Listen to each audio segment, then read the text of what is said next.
Welcome back to another technical deep dive here in the debug zone. Today we're tackling a big question and breaking it down with insights from other users. Hopefully this clears up some misconceptions and helps you get the answer you need. So buckle up, stay a little curious, and let's jump right in.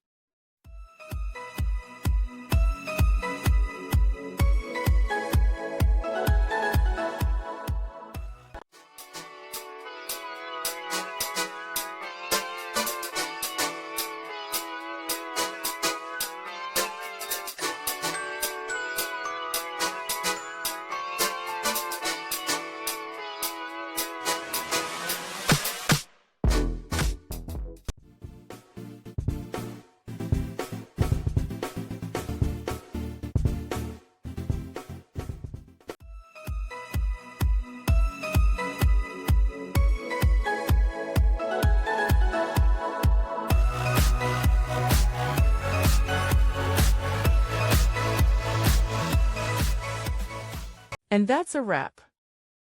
I hope you found the answer you were looking for. If you did, take a second to hit that subscribe button. It really helps out. And let me know in the comments which solution worked best for you. See you next time in the debug zone.